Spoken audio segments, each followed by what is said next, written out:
Ainda que você curvasse a cabeça, nós queremos orar. Senhor, nós te louvamos, Pai, por tudo que o Senhor tem feito, Senhor, pela sua bondosa mão que está sobre nós. Pedimos que o Senhor esteja falando conosco através da tua palavra. Senhor, estamos, Senhor, estudando sobre coisas que acontecerão no futuro, Pai.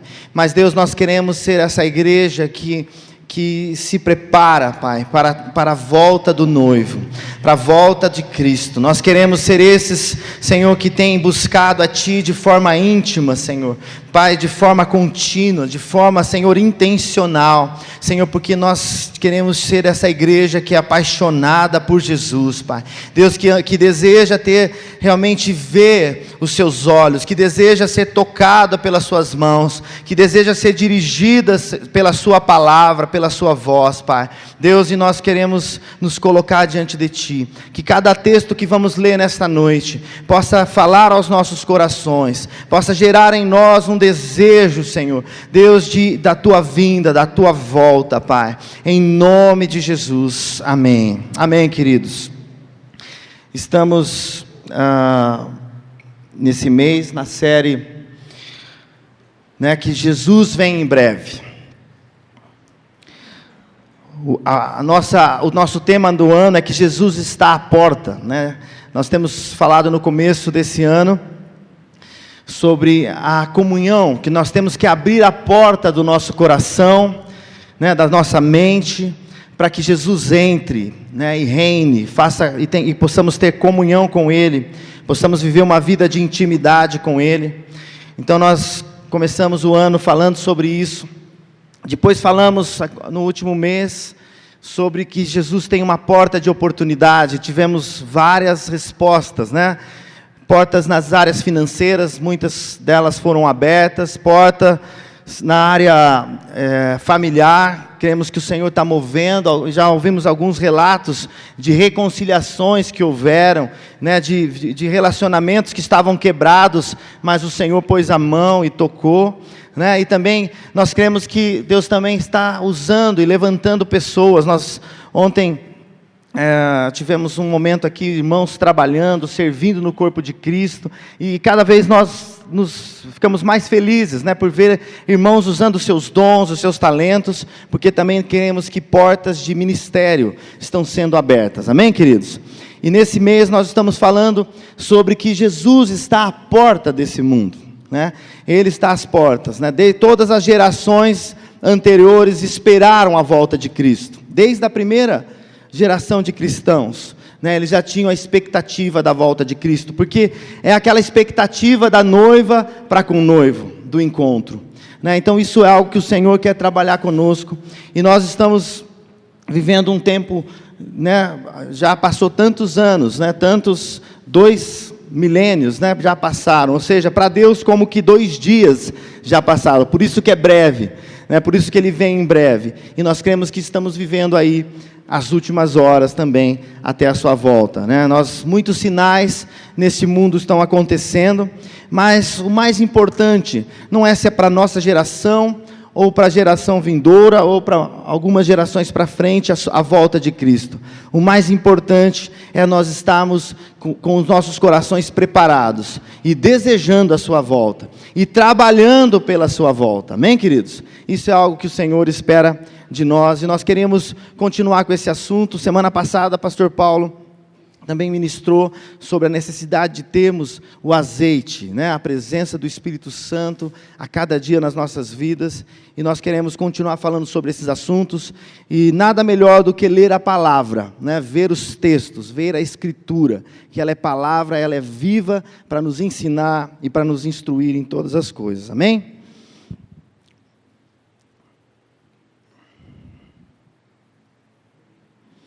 Em Daniel 12, 1, 3, diz assim: naquela ocasião, Miguel, o grande príncipe que protege o seu povo, se levantará. Haverá um tempo de angústia tal, como nunca houve desde o início das nações e até então. Mas naquela ocasião, o seu povo, todo aquele cujo nome está escrito no livro, será liberto. Multidões que dormem no pó da terra acordarão, uns para a vida eterna, e outros para a vergonha, para o desprezo eterno. Aqueles que são sábios reluzirão com o brilho do céu, e aqueles que conduzem muitos à justiça serão como as estrelas para todo o sempre. Amém? Essa é a promessa que o Senhor tem para você e para mim. Que aqueles que conduzem muitos à justiça serão como estrelas para todo sempre. Quantas estrelas querem ser aqui, né? Levanta sua mão se você quer ser como uma estrela, né? Que vai reluzir para a eternidade, que vai ter a sua vida eterna com Cristo. Amém? E aqui nós vemos já em Daniel, né, ele falando desse final dos tempos, dessa volta de Cristo. Aqui nós vemos que ele falou da grande tribulação, nós vemos que ele sobre a ressurreição, né, fala que multidões que dormem do pó da terra acordarão, né, e uns para a vida eterna e outros para a vergonha e desprezo eterno. Amém? Então a palavra de Deus ela vai se cumprir, né? Muitos anos antes até mesmo da vinda de Cristo, já havia esse anúncio, né, do final dos nossos dias, da volta do Senhor. Em 2 Tessalonicenses 2,3 diz assim: não deixe que ninguém os engane, de modo algum. Antes daquele dia virá a apostasia, então será revelado o homem do pecado, o filho da perdição. Então o que eu vou passar para vocês hoje? Uma sequência, né? Conforme nós cremos. É claro que existem visões diferentes de Apocalipse, existem visões diferentes né, da doutrina apocalíptica, né, daquilo que é o final dos tempos. Nós temos uma, nós cremos nela, é a mais literal, é aquilo que a palavra fala de forma mais clara. Mas isso também, sabemos que muitos irmãos preciosos que creem diferente, ou mesmo você pode até crer diferente, não tem problema, né? Algo do futuro. O importante nós como cristãos é desejar a volta de Cristo e nos preparar para Ele. Isso é o mais importante. Se nós estamos interpretando 100% como vai ser o futuro ou não, isso não é tão relevante. O mais relevante, sim, é a nossa ardente expectativa, o nosso desejo de servir ao Senhor, o nosso desejo de nos preparar para a sua volta. E aqui fala de um relato, né, do filho da perdição. Aqui fala do anticristo, né, é um dos sinais. O anticristo vai vir, né, e existe muitas, como será isso, ou como, né, provavelmente vai ser uma pessoa mesmo, né, e ele terá esse governo mundial e terá todo um poder dado por Satanás para fazer grandes coisas e manipular, enganar a muitos. Então, isso faz parte, né, de um cronograma de Deus, né, a revelação, a aparição desse anticristo, que é o filho da perdição, né, o homem do pecado. E aí, em 1 Tessalonicenses 4, 16, 17, diz o seguinte: pois dada a ordem com a voz do arcanjo e o ressoar da trombeta de Deus, o próprio Senhor descerá dos céus, e os mortos em Cristo ressuscitarão primeiro. Depois disto, os que estivermos vivos seremos arrebatados juntamente com eles nas nuvens, para o encontro do Senhor nos ares. E assim estaremos com o Senhor para sempre, né? Então aqui fala desse grande dia, né? No ressoar, na voz do arcanjo. Lembra que nós lemos sobre o profeta do anjo Miguel, né? Então aqui está dizendo: pois dada a ordem com a voz do arcanjo, né? Aquele mesmo que nós lemos em Daniel, e o ressoar da trombeta de Deus, o próprio Senhor descerá dos céus, e os mortos em Cristo ressuscitarão primeiro. Então esse é o grande evento, né? Jesus, ele, né, no tempo de Deus, né, nós não sabemos a hora, mas nesse tempo ele vai vir, e ressuscitarão primeiro os que estiverem mortos em Cristo, aqueles que viveram, né, com Cristo e morreram, eles ressuscitarão. Depois disso, os que estiverem vivos seremos arrebatados juntamente com ele nas nuvens, para o encontro do Senhor nos ares. Então, aí vai haver esse momento. Então, Jesus Cristo volta, no ressoar da trombeta, né?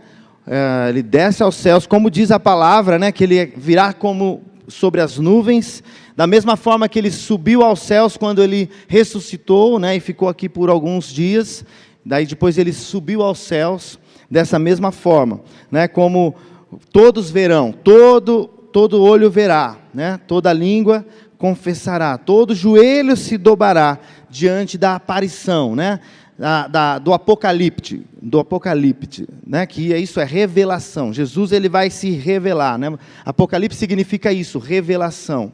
Não, nesse aparecimento de Cristo, né, na sua revelação, então os mortos ressuscitarão e os que estiverem vivos. Quantos querem estar vivos aí nesse dia? Oh, eu quero estar.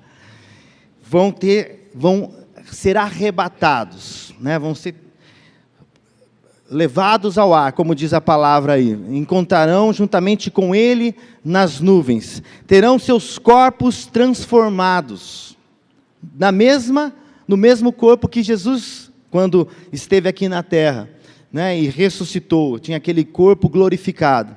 Isso é a promessa que nós temos em Cristo, né? Nós teremos esses corpos transformados e glorificados. Encontraremos com Cristo. E segue o texto.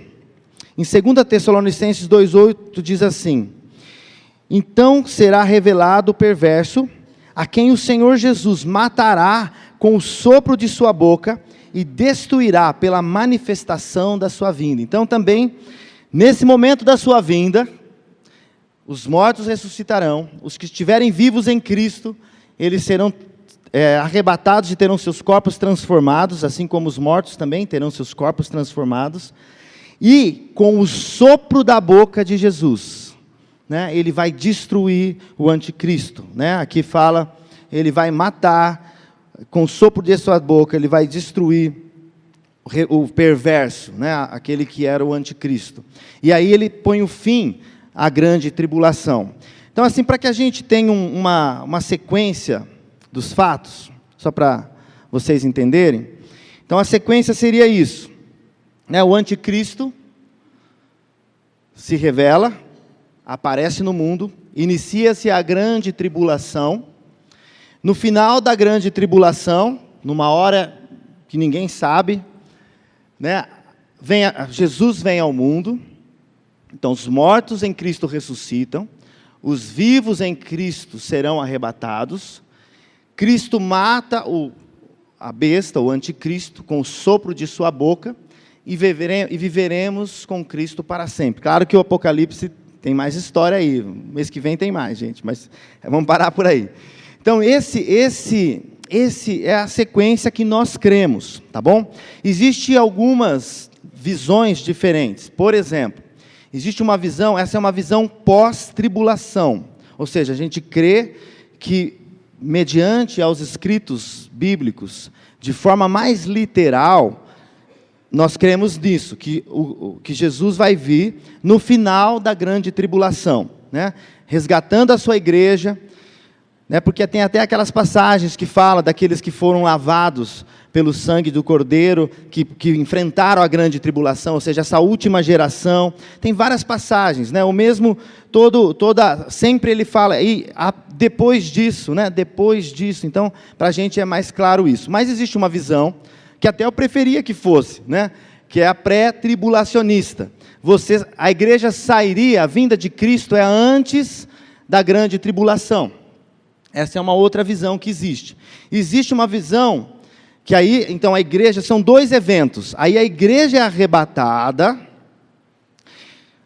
de forma, sem ser, simplesmente as pessoas desaparecem. Essa é uma visão, que é a visão pré-tribulacionista. E depois, no final da grande tribulação, Jesus vem, aí vem a vinda de Cristo para destruir o anticristo e estabelecer o milênio.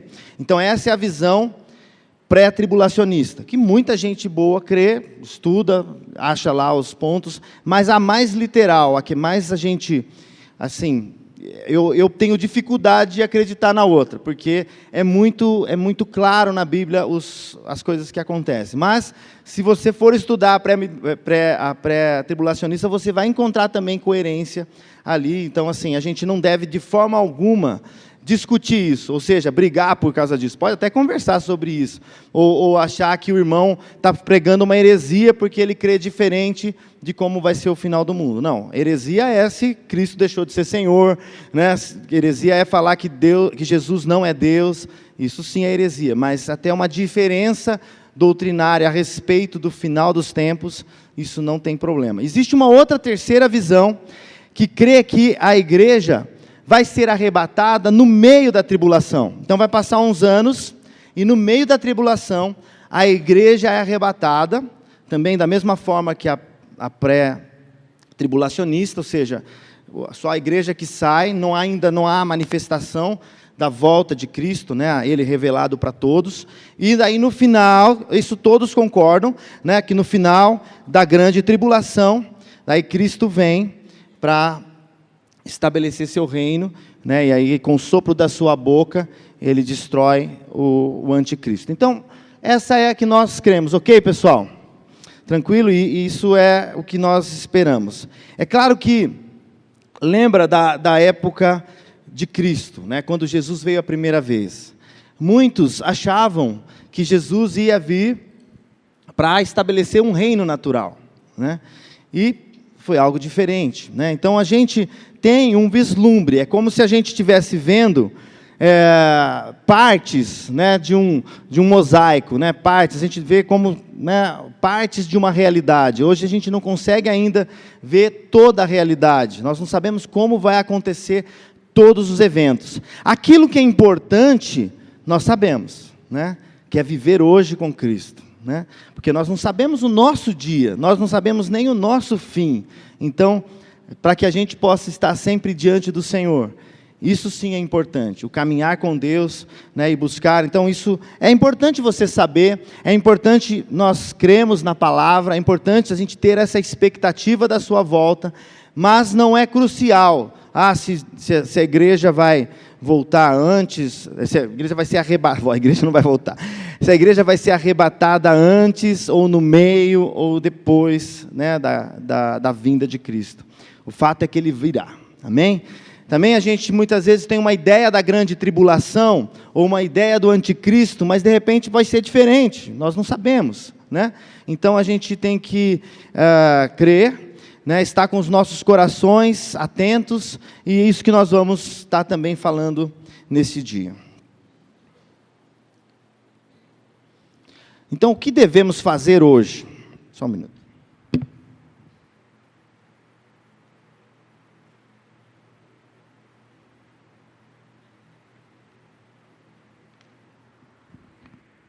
O que devemos fazer hoje? Quais os passos que nós devemos dar como povo de Deus, como cristãos, né?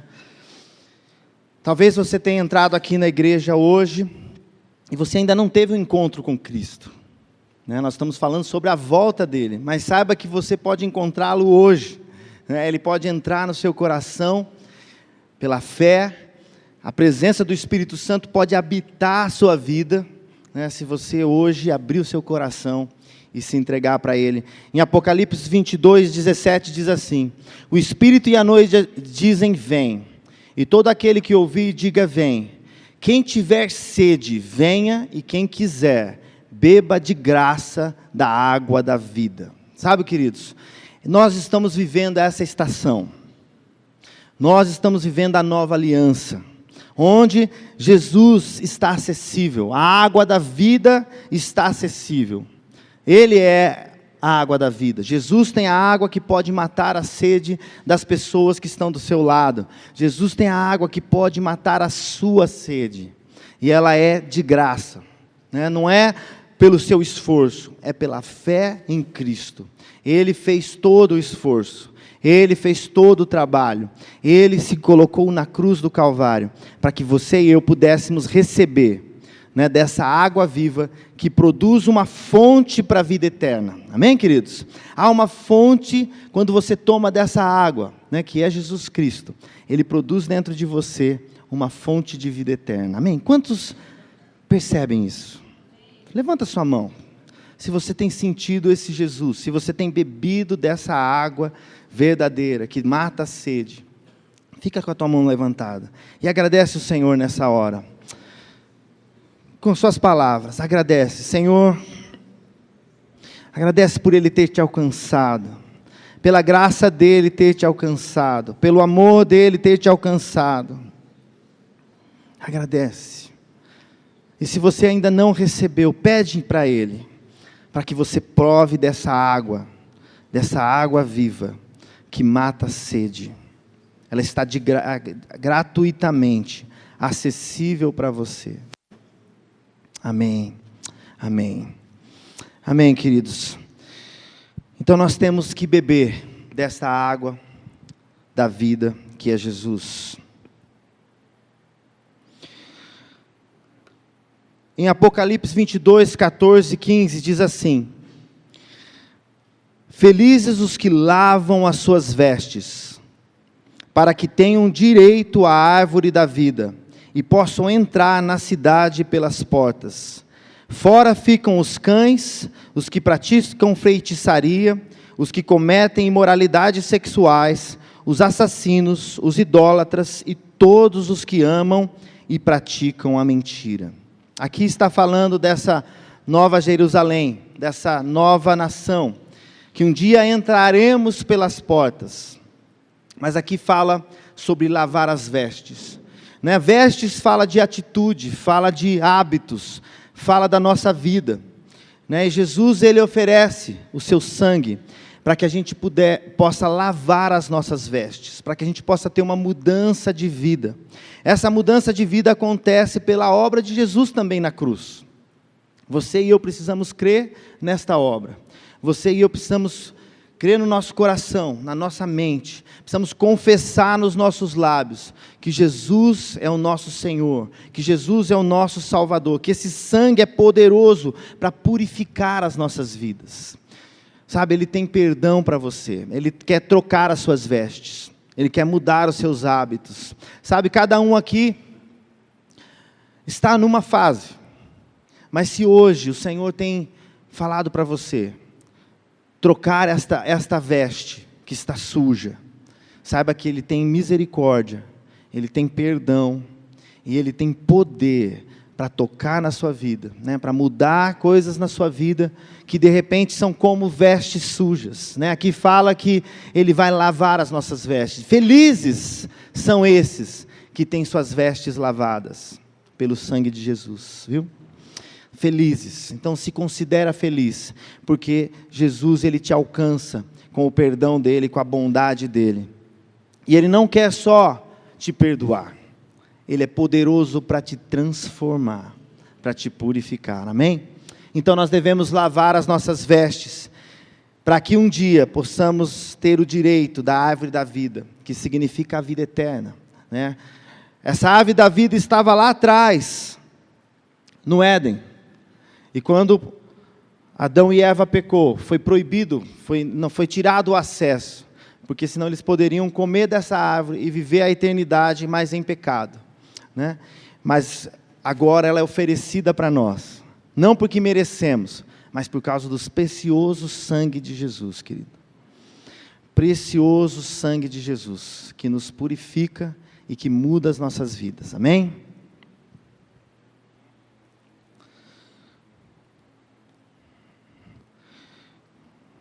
Em 1 Tessalonicenses 5, 3, 5 diz assim: quando disserem paz e segurança, então de repente a destruição virá sobre eles, como dores à mulher grávida, e de modo nenhum escaparão.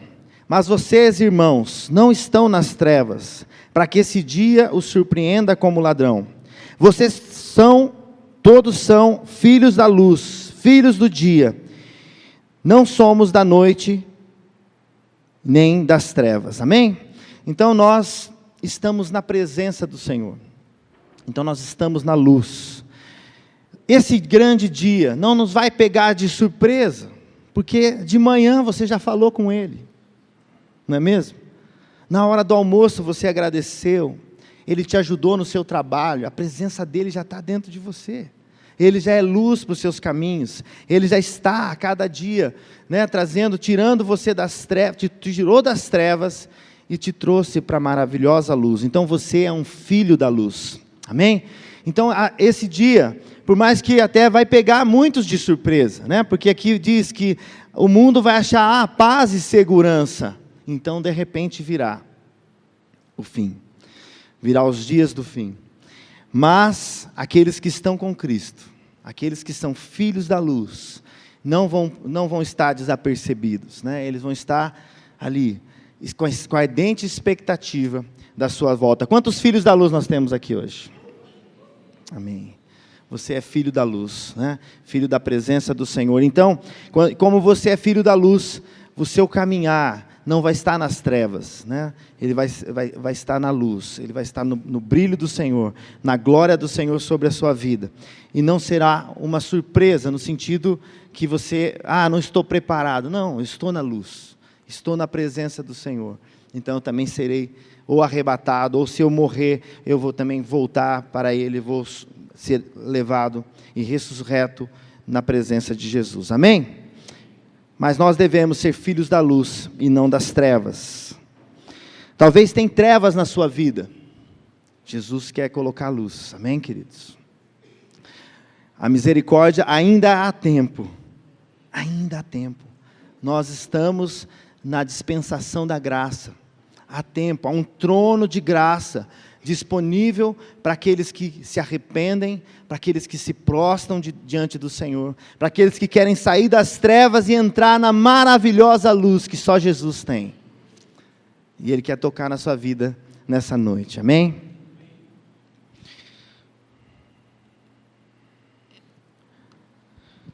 Primeira Tessalonicenses 5,6 diz assim: portanto não durmamos como os demais, mas estejamos atentos e sejamos sóbrios. Sabe?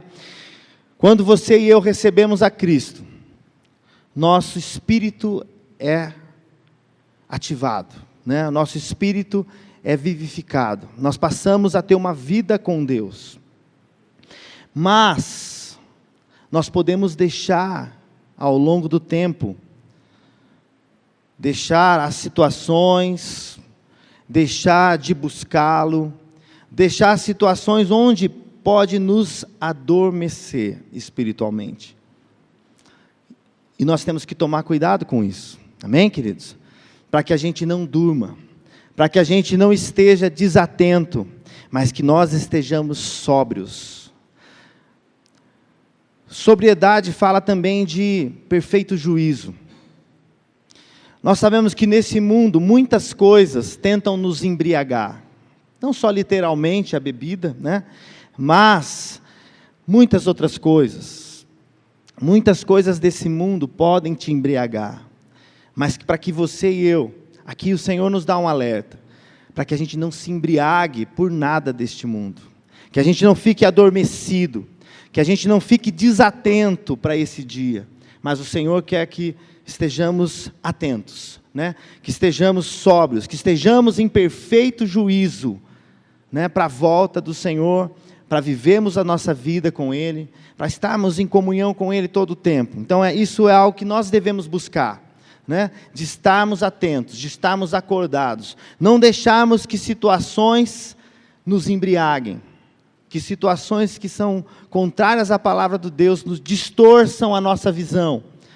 A pessoa que está embriagada, ela não tem uma visão correta, ela não tem a direção correta, ela não tem o equilíbrio correto. Mas tudo isso o Senhor oferece na sua palavra para nós, para que possamos ter equilíbrio, para que tenhamos a direção certa, para dar os próximos passos, né? E que estejamos no dia.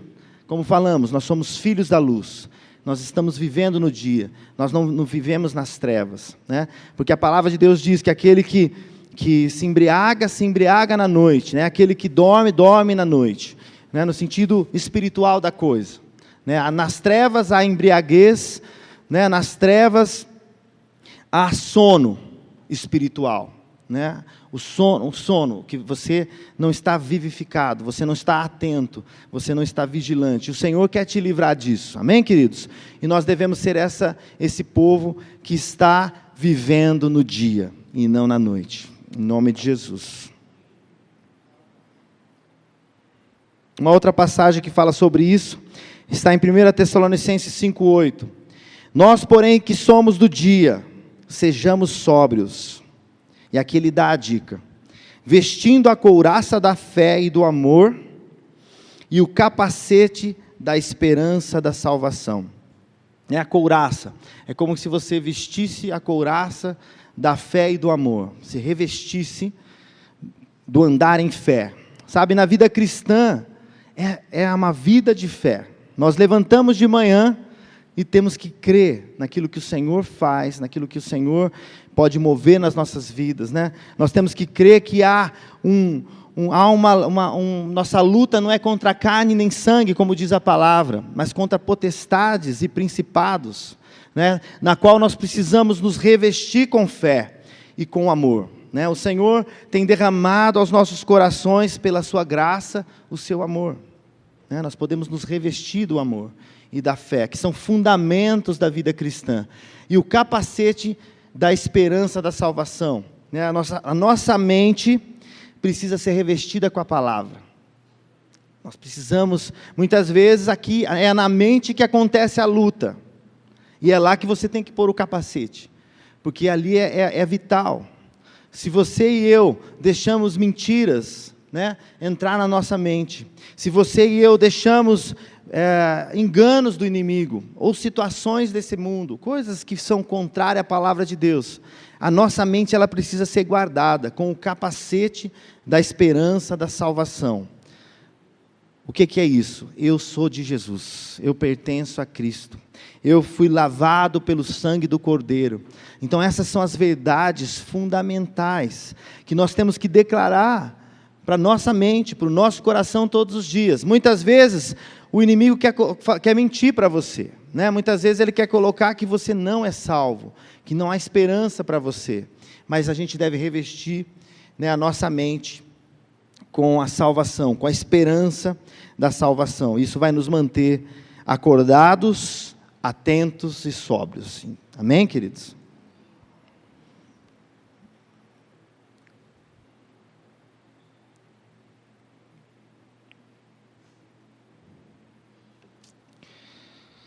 Apocalipse 22:11. Continue o injusto a praticar injustiça, continue o imundo na imundície, continue o justo a praticar justiça, e continue o santo a santificar-se, né? Aqui fala também de um contexto em Apocalipse, que nós vamos continuar nadando contra a maré. Por mais que possamos ter influência, por mais que possamos abençoar muitas pessoas, e isso deve ser o objetivo da igreja, alcançar o máximo de pessoas, e de tal forma atingir a nossa sociedade, mas a palavra de Deus fala que o pecado vai continuar se multiplicando, né? As pessoas vão continuar errando, né? Mas aqueles que são lavados pelo sangue de Jesus, por isso são chamados de santos, não é mesmo? Eles devem se santificar ainda mais, devem se separar ainda mais. Então é algo que eu e você precisamos também fazer. É algo intencional, meu irmão. É intencional, né? Quando você toma uma decisão a não olhar nas mulheres que estão na rua, ou não olhar uma revista que vai te fazer mal, é intencional, você está se santificando. Porque sabe que aquele olhar para aquela revista pode produzir um pensamento na sua vida que é imoral, que é algo que Deus não se agrada. Em quantas outras coisas nós podemos tomar a decisão? É claro que nós temos a graça dele para nos capacitar. É claro que toda vez que você clama pelo nome de Jesus, você recebe força, amém? Mas nós precisamos ser intencionais, como diz a palavra, continue o santo a santificar-se. Cada um de nós estamos num processo de santificação, né? Somos perfeitos por causa do sangue de Jesus, mas nós estamos sendo aperfeiçoados, de fato, né, no nosso caráter, na nossa forma de agir, né, no nosso dia a dia, naquilo que nós falamos. Muitas vezes Deus quer trocar o seu falar. Muitas vezes você fala contra você mesmo. Muitas vezes você declara maldições sobre a sua vida. Deus quer te santificar nisso. Deus quer mudar o que está nos seus lábios. Declare a palavra de Deus para você. Amém? Declare aquilo que o Senhor já fez, né? Haja com há um esforço, há uma intenção, e a gente precisa caminhar nisso. E o Senhor tem graça e poder também. Mesmo que o mundo esteja cada vez pior, né? Mas nós somos esses que vão estar nadando contra a maré. Em 1 Tessalonicenses 5,14 diz assim: exortamos vocês, irmãos, que advirtam os ociosos, confortem os desanimados, auxiliem os fracos, sejam pacientes para com todos, tenham cuidado para que ninguém retribua o mal com o mal, mas sejam sempre bondosos uns para com os outros e para com todos. Então nós temos um trabalho a fazer, irmãos. Enquanto Jesus não voltar, cada um tem um trabalho a fazer, né? Aqui a Bíblia fala: advirtam os ociosos, né? Ademoeste. Olha, você, irmão, você está muito preguiçoso, vamos lá, né? Vamos levantar, vamos servir o Senhor, vamos trabalhar, o Senhor, vamos agradar o nosso Deus, né? Nós precisamos, como igreja, isso não é o trabalho só do pastor, de ir lá falar com uma pessoa.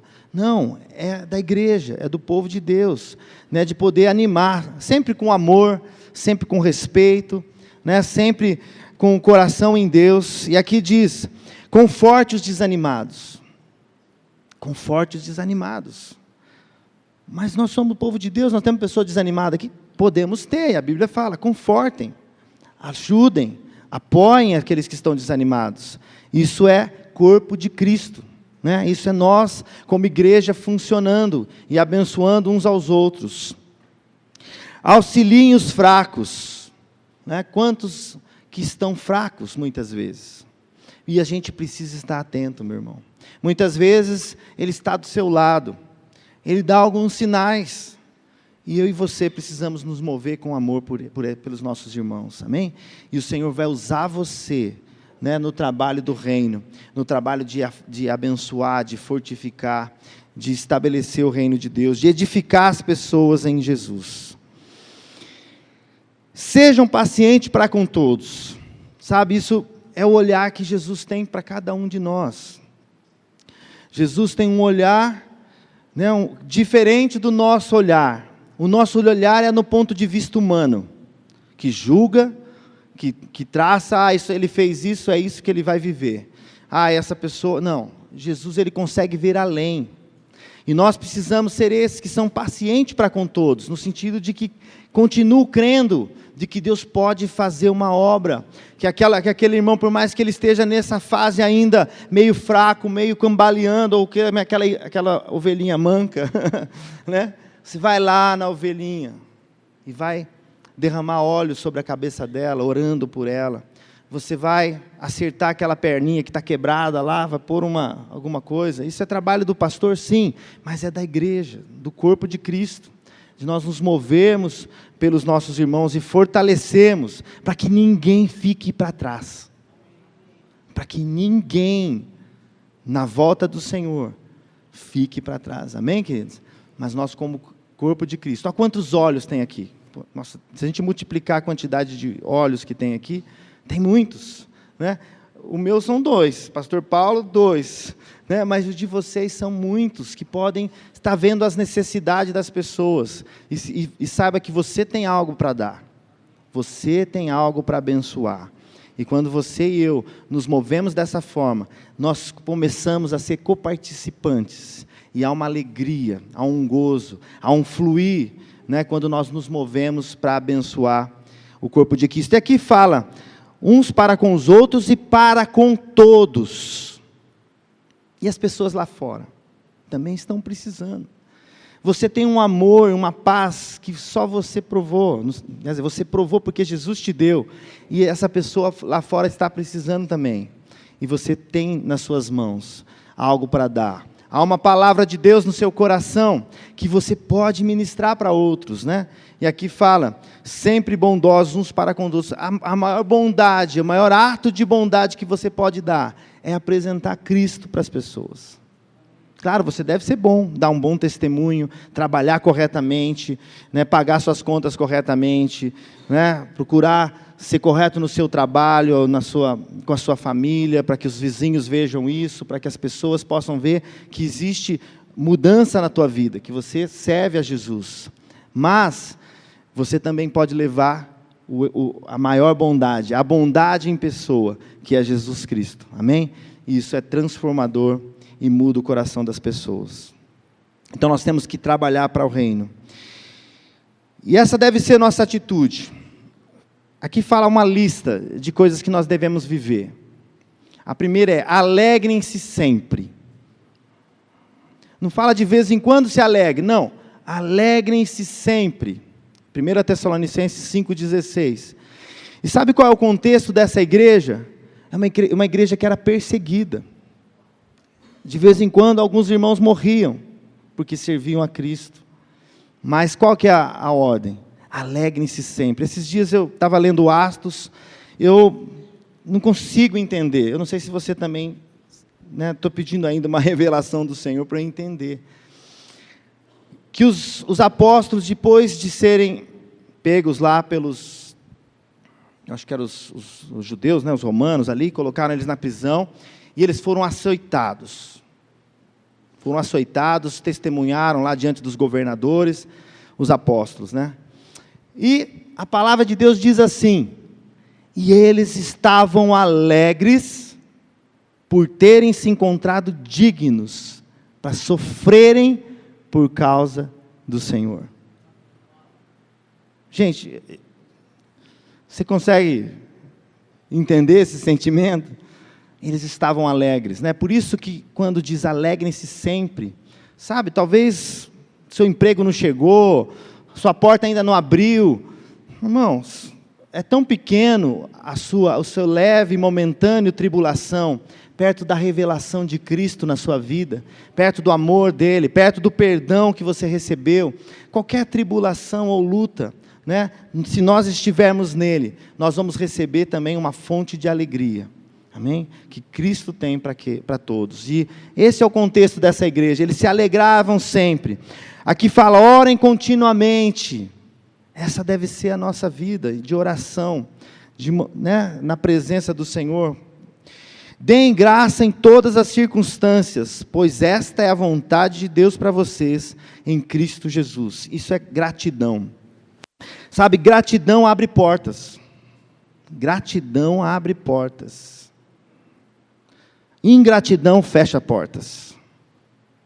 Quando o seu coração é grato diante do Senhor, não importa a circunstância, e fala, foi o exemplo que eu dei dos apóstolos, eles foram chicoteados, e eles estavam felizes, porque Jesus é maior, sabe, mas Deus é bom, Deus vai te abençoar todo o tempo, Ele sempre tem bênçãos em todas as áreas para as nossas vidas, mas Ele deve ser suficiente, para que você e eu nos alegremos, mesmo que nem tudo dá certo como a gente quer, mas Ele continua sendo Deus, amém?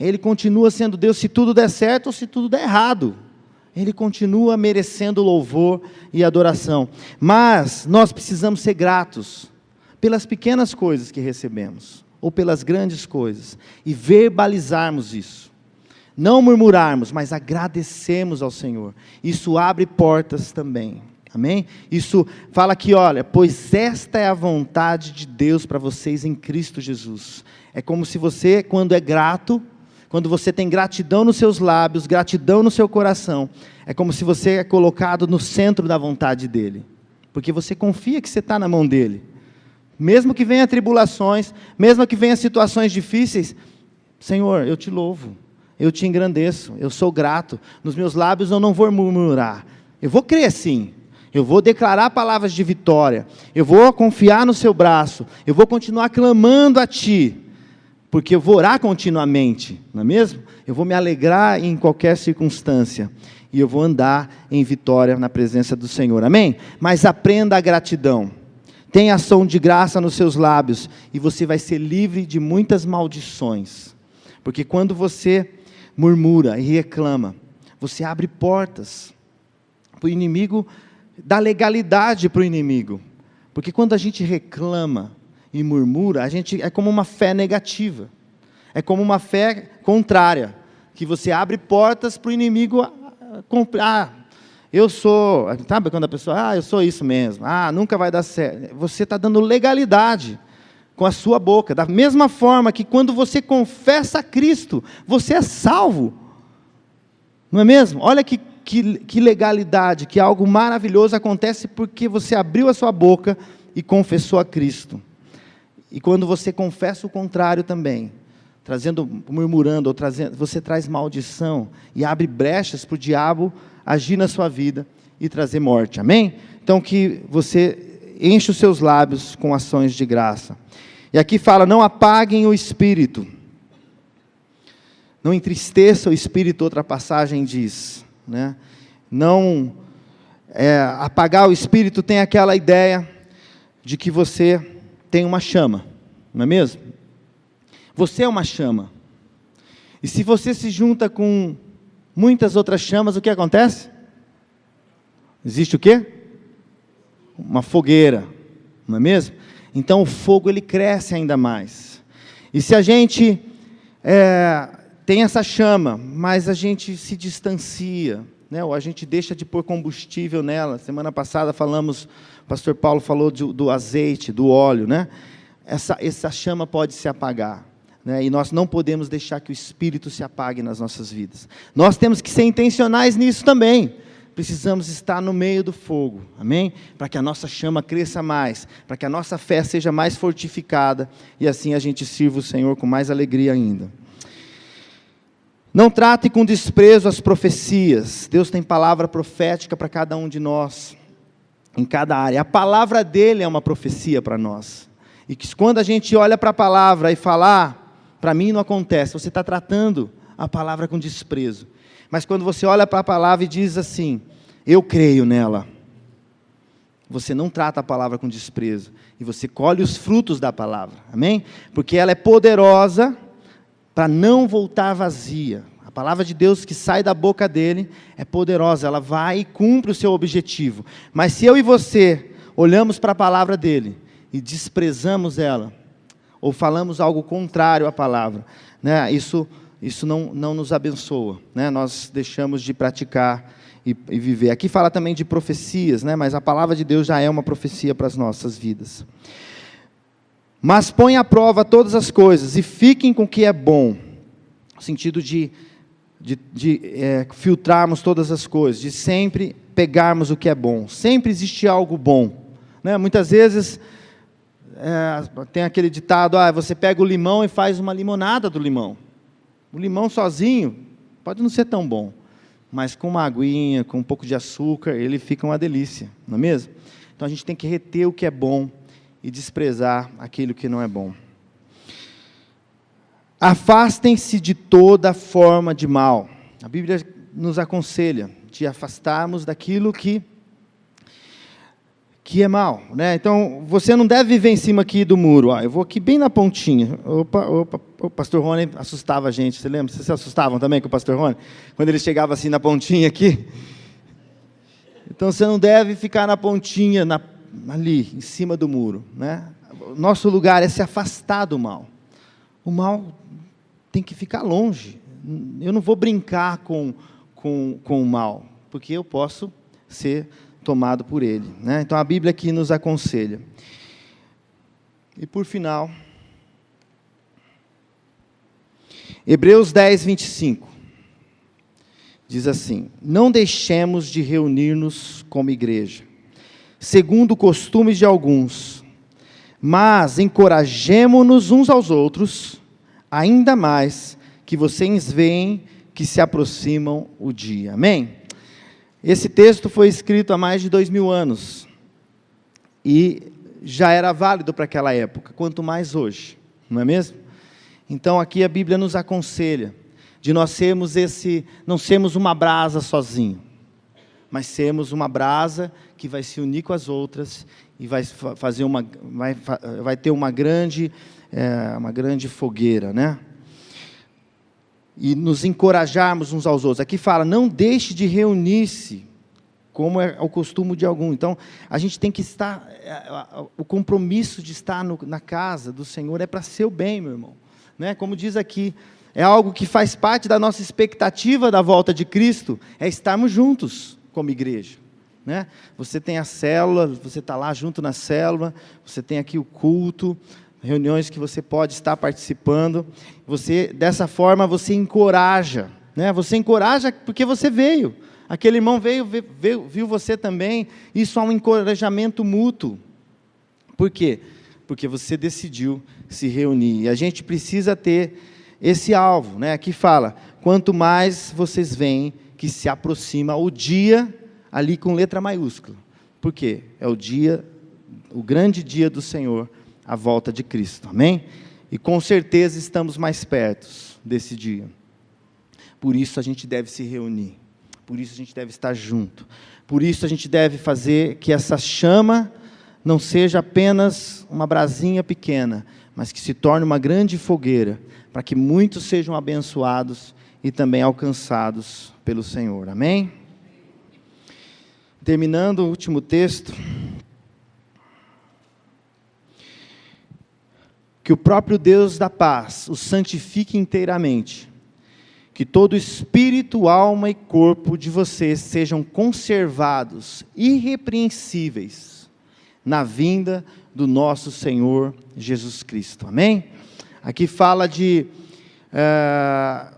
nossa vida integral, espírito, alma e corpo. Não só o nosso corpo, não só a nossa alma, não só o nosso espírito, mas a nossa vida integralmente na presença do Senhor, né? Vivendo irrepreensivelmente, né? Vivendo ali com um alvo, né? Eu continuo olhando para o alvo que é Cristo, né? Eu continuo servindo a Cristo, eu não vou...